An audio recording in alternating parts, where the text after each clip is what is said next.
जी सी, welcome back. अब sir साहब आप हमारे साथ लाइन पे हैं सर? हेलो जी जी, अब सर साहब आप हमारे साथ हैं? जी, मैं आपके साथ। जी, thank you very much sir, sorry कि आपको थोड़ा सा वेट करना पड़ा।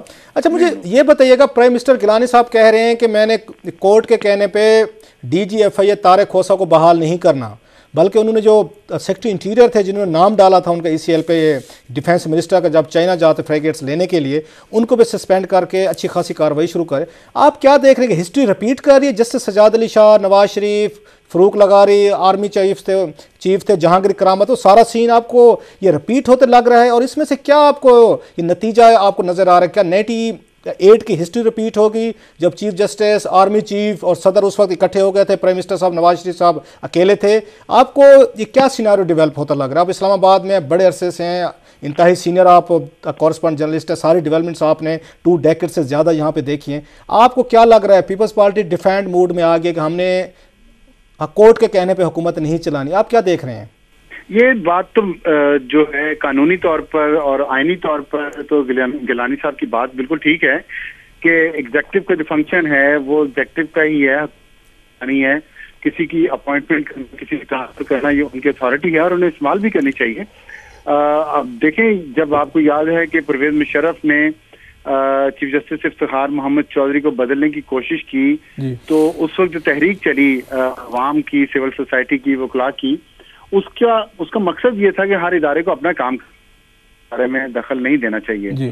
तो अब भी वही असूल लागू होना चाहिए और इसी के लिए जो मैं बात कर रहा हूँ वो भी इसी पे है कि ये एग्जेक्टिव की पावर एग्जेक्टिव के पास रहनी चाहिए, पार्लियामेंट की पावर पार्लियामेंट के पास रहनी चाहिए और सुप्रीम कोर्ट को अपना ही काम करना चाहिए। इस तरह सुप्रीम कोर्ट की अपनी भी तज़हीक होती है जब वो उस तरह के अहकामात जारी करना शुरू कर दें जो उनके दायरा कार से बाहर हैं और फिर उन पर अमल ना हो। और इसकी वाज़ेह मिसाल चीनी की कीमत है जो उन्होंने मुकर्रर की थी और आज तक उस पर कुछ नहीं हो सका और वो एक मजाक बनकर रह गया सुप्रीम कोर्ट का वो फैसला और उसके सारे जितने मुज़मरात हुए हैं सुप्रीम कोर्ट की अपनी साख पर और अपनी इज्जत पर, वो उन्हें उस पर सोचना चाहिए कि वो, और उन्हें उससे मेरा ख्याल है कि कुछ लेसन भी लेने चाहिए कि वो अपने दायराकार से अगर बाहर निकलेंगे तो उनको बहुत ज्यादा कामयाबी नहीं होगी और होनी भी नहीं चाहिए।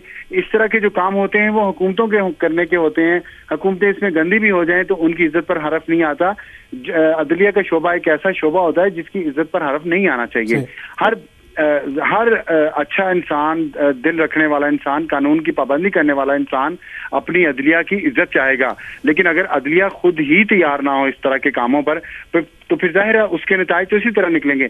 जहां तक 98 की सूरत हाल से, आपने 97 की सूरत हाल से इसका कंपैरिजन किया है, उसमें थोड़ा सा कंपैरिजन बनता तो है कि एस्टेब्लिशमेंट और अदलिया इस वक्त इकट्ठी हैं, लेकिन तीसरा आंसर जो उस वक्त था वो सदर का था। वो इस वक्त सदर साहब जो हैं वो उस तरफ नहीं है और ये जो ज्यादातर काम हो रहा है बज़ाहिर वो ये हो रहा है कि जो बांग्लादेश मॉडल समा गया है सर में कुछ लोगों के, जिस तरह तस्वीराती गहराई या स्ट्रेटेजिक डेप्थ अफगानिस्तान में लेने का एक खुमार सर को चढ़ा था एक वक्त और वो अभी कौम अपने बच्चे कुर्बान करके वो खुमार उतार रही है, इसी तरह अब वो बांग्लादेश का मॉडल उन बंगालियों का जिनको हम कद में छोटा समझते थे, जिनके रंग काले थे, जिनको सही उर्दू नहीं बोलना आती थी, हम उनका मॉडल कॉपी करने की कोशिश कर रहे हैं। तो जाहिर है हमारे मुल्क के मामला दूसरे हैं, हमारी सियासत दूसरी है, यहाँ के लोगों की सोच सिर्फ है, तो कोशिश हो रही है उसकी कि अल्टीमेटली तमाम सियासतदानों को गंदा कर दिया जाए। अभी जरदारी साहब की बारी थी, इसके बाद बारिश शुरू हो चुकी है क्योंकि अब उन्होंने स्टैंड ले लिया जरदारी साहब के साथ। अगले आने वाले दिनों में आप देखेंगे कि गिलानी साहब के बारे में मुहिम ज्यादा शद्दोमत से शुरू हो जाएगी, आज रात से बल्कि शुरू हो रही होगी दूसरे चैनल पे। उसके बाद नवाज शरीफ साहब को सामने लाने की कोशिश की जाएगी, वो आ गए, उनकी गेम में राजी हो गए तो थोड़ी सी बारी उन्हें देके फिर उनके खिलाफ मुहिम शुरू हो जाएगी। अगर नहीं आए तो उनके साथ भी फौरन शुरू हो जाएगी। तो ये एक साफ जाहिर हो रहा है कि वही गेम वही है कि सियासतदानों को थोड़ी देर के लिए हुकूमत दो, उन्हें गंदा करो और उन्हें साइड पे कर दो। ये सियासतदानों के समझने का काम है और यहाँ पे मैं कहूंगा कि पाकिस्तान पीपल्स पार्टी ने और आसिफ अली जरदारी साहब ने खासतौर पर शुरू में बहुत गलतियां की। उन्हें चाहिए था कि वो एस्टेब्लिशमेंट की इस गेम का कंपैरिजन किया है, उसमें थोड़ा सा कंपैरिजन बनता तो है कि एस्टेब्लिशमेंट और अदलिया इस वक्त इकट्ठी हैं, लेकिन तीसरा आंसर जो उस वक्त था वो सदर का था जी।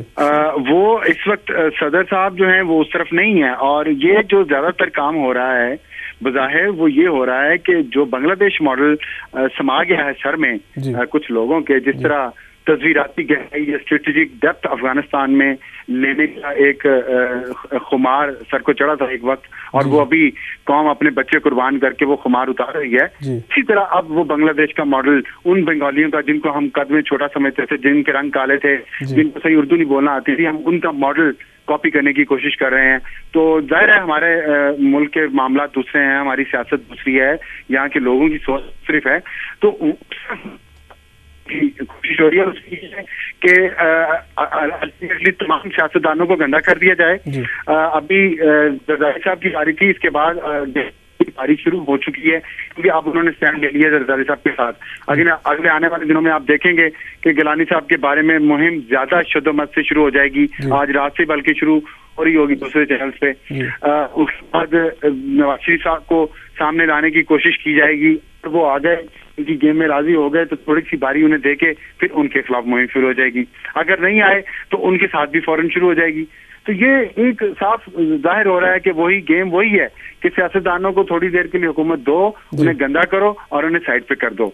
ये सियासतदानों के समझने का काम है। और यहाँ पे मैं कहूंगा कि पाकिस्तान पीपल्स पार्टी ने और आसिफ अली जरदारी साहब ने खासतौर पर शुरू में बहुत गलतियां की। उन्हें चाहिए था कि वो एस्टेब्लिशमेंट की इस गेम को समझते, और उस वक्त जो उनका पाकिस्तान की दोनों बड़ी नवाज शरीफ के साथ अलायंस को बरकरार रखते, सही कह रहे हैं, बरकरार रखते और कुछ ऐसे इकदाम कर जाते कि आज जमहूरियत और पार्लियामेंट इस मुल्क में मजबूत होती। Afsar, thank you very much. आपको इंशाल्लाह हम फिर भी लेते रहेंगे। बड़ी खूबसूरत आपने डिस्कशन की है, बेहतरीन आपने हमें आंसर दिया है, आपकी बड़ी मेहरबानी। बहुत शुक्रिया। अफसार मैं अपने व्यूअर्स को दस दें ताकि थोड़ा जा बैकग्राउंड। अफसार चीफ रिपोर्टर हैं in the nation they, then he was bureau chief Geo TV Islamabad, then director news Dunya TV, and he belongs to Faisalabad। जरा कोर समझा वेंदा एक पंजाबीज़ दा, अगर सिंध के लोग ये समझते हैं कि पंजाब सारा सिंधियों के खिलाफ है, तो मेरा ख्याल जो इन अफसार ने इतनी खूबसूरत गुफ्तगू की थी तो सिंधियों का जहन है ये गल नहीं रहनी चाहिए कि सारा पंजाब खिलाफ है। एब्सोल्युटली राइट, सिंधी बिल्कुल रिस्पेक्ट करने ने जो लोगों दी, लेकिन सिंधी ये भी चाहते हैं कि जेड़े इत्थों दे इदारे ना उन्हां दा भी रवैया जेड़े ना इवें ही गैर जानिबदार होवे, जिवें कि अफसार साहब दा है पिया सारी सिचुएशन दे उत्ते ਉਹ ਜਿਨ੍ਹਾਂ ਦਾ ਬਣਦਾ ਹੈ ਉਹਨਾਂ ਨੇ ਕੋਰਟ ਦੇ ਮਾਮਲਾਤ को भी डिस्कस कीते। सेन वैसे मतलब सेन वैसे लाइक अफसार आलम बड़े घट इन पे जरा सारे पंजाब च मिलसे। अदरवाइज तो सम टाइम वी फील कि वो सारा जिवें अफसार ने आखे जेरा भी इन चीज़ को अपोज करे सी ਉਹਦੇ खिलाफ मुहिम शुरू थी सी, गिलानी साहब के खिलाफ थी सी, नवाज शरीफ साहब अगर कैंपेन दा समझ नहीं आती भाई आज़ाद अदलिया तो सारे कीते जमहूरी सिस्टम को मजबूत कराने की निशानी है भाई, मतलब अदलिया दे कीते सब तो ज्यादा। हामिद मीर साहब को अगर कोई तकलीफ दी वजे कि अफसार तो बाद because he is also from Punjab as well, मेरी कोशिश है कि ज़्यादा से ज़्यादा पंजाब जो वैसेस गिद्या वजन तो अगेन तुसा अपनी कोशिश जारी रखो। हामिद मीर साहब भी आवे ने, हामिद मीर साहब का भी इो ही पॉइंट ऑफ ते नंबर हामिद मीर साहब नहीं अटेंड करेंगे पे उनको मैसेज करेंगे हामिद मीर साहब उनको दोबारा जारी रखो कोशिश। लेकिन ये है कि जेडे कारीगर मौजूद हैं इस्लामाबाद के अंदर ते वो भी कम अज कम जड़े ना हथियार सट्टण वाले को नहीं, उन्होंने कोई जड़ा चस्का लग चुका है ना कि जेड़ा आवे वो धिक्के दे के कट छोड़ो। सही अपने प्रोड्यूसर साहब को मीर साहब को मैसेज करें पिया तो वो जरा उन्होंने घिन ताकि उन्होंने जरा गुफ्तगू 1-2 मिनट थी वजे तो वो क्या फरमाइंदन तुम गुफ्तगू जारी रखो सी कॉल करो मैं मीर साहब को मैसेज किए तो अटेंड करे सनू तो मीर साहब भी आ वेंदे बेहतर दसे सन, लेकिन तारीख दसेंदी है जिवें बंगालियां दा दसेंदे पे हैं। अफसार ने बड़ी खूबसूरत गाल की थी जी अच्छी, अफसार आलम दी मेरे को अच्छी लगी गाल। उन्हें कि पहले तुम मरेंदे हो वला कुटेंदे हो, पहले ह्यूमिलिएशन करेंदे हो, उन्होंने कोई नवा मुल्क बना के देंदे हो, वला उन्होंने शोहदा की कबरां दे उत्ते जेहड़े गद्दार हैं तुहाडे उन्होंने कबरां ते वेंदे हो, फातिहा करेंदे हो, माफ़ी मंगदे हो। इहो कम बलोचिस्तान इत्थे है। पहले तुम मिलिट्री ऑपरेशन किए उत्थां उत्थे बुगटी को कतल किया, बे ढेर सारे बलोचों को मारे। हुण उत्थे जरदारी साहब की मेहरबानी इन्होंने माफ़ी भी मंगी है, उन्होंने वास्ते पैकेजेस भी बनाए, उन्होंने आगाज़ हकूक भी थे। हुण सेम तुम सिंध करेंदे पे भाई मैं कोई आंदे नुसरत भुट्टो है जी मेरे तो बड़ा अज मैं ये गल